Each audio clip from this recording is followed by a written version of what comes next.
Welcome to Identity Theft 101 training. As you will see during this presentation, identity theft is a growing crime.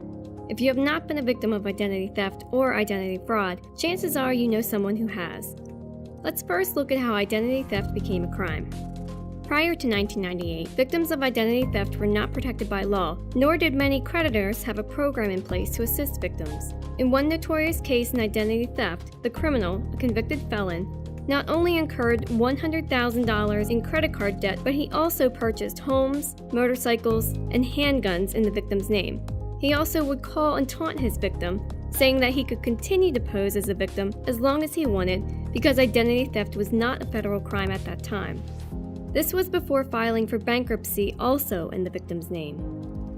While the victim and his wife spent 4 years and $15,000 of their own money to restore their credit and reputation, the criminal simply served a brief sentence for making a false statement to procure a firearm but made no restitution to his victims. This case and others like it prompted Congress to create a new federal offense concerning identity theft in 1998.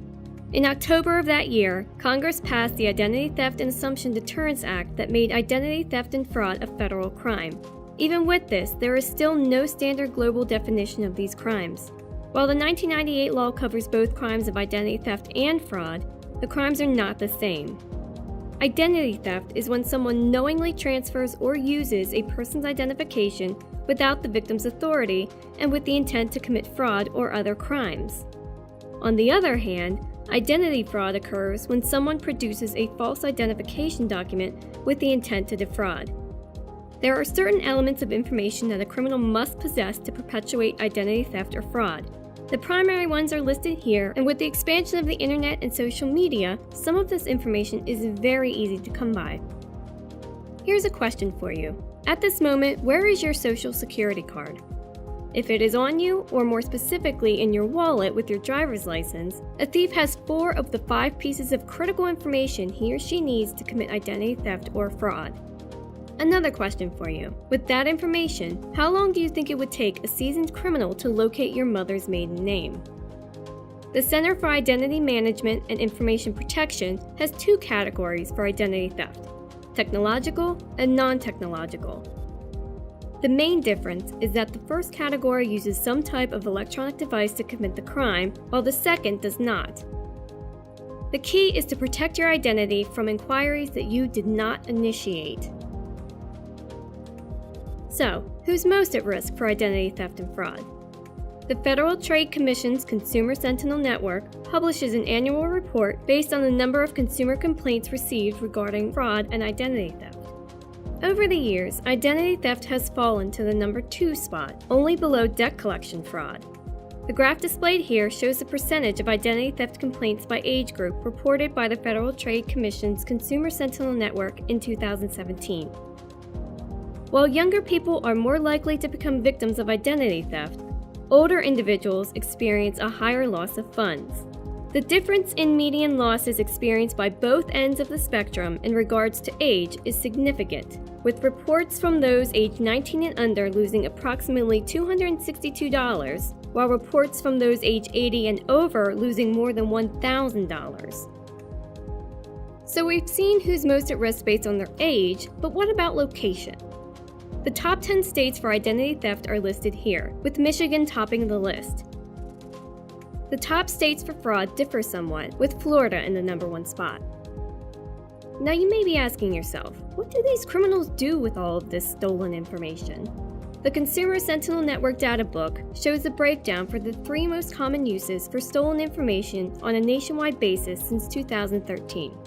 Here you can see the number 1 use of stolen information is credit card fraud.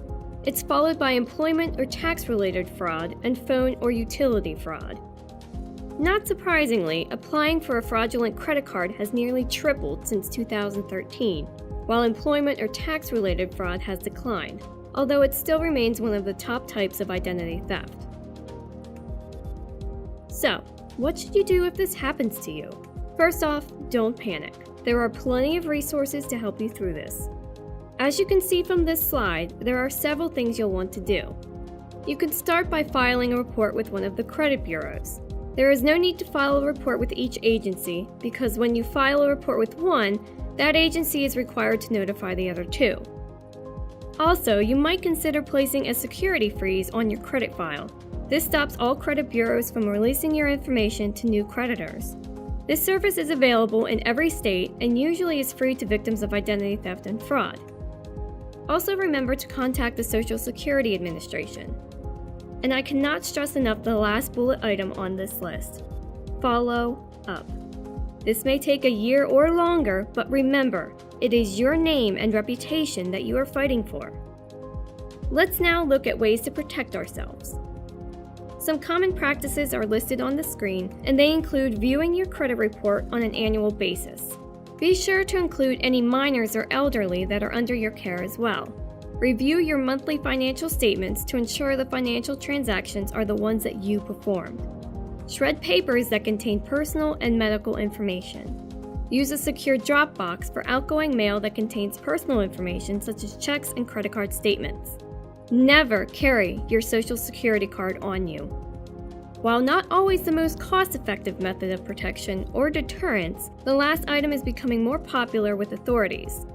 Another idea is to have a prepaid debit card or separate credit card for online purchases. While neither list is all-inclusive, here is a list of the don'ts that we should all practice to protect our identities. Don't give personal information to someone who calls, emails, or texts you. Remember, if you did not initiate the inquiry, protect your information by not giving it out. Don't use personal information on public computers or unsecured networks. Don't write your PIN or personal identification number on any plastic card. If you cannot remember the one issued to you, many financial institutions will allow you to choose your own. Do not give access to your personal financial devices or logins to anyone. Do not open unknown attachments or click on links that look suspicious. Finally, don't leave receipts behind at counters or gas stations.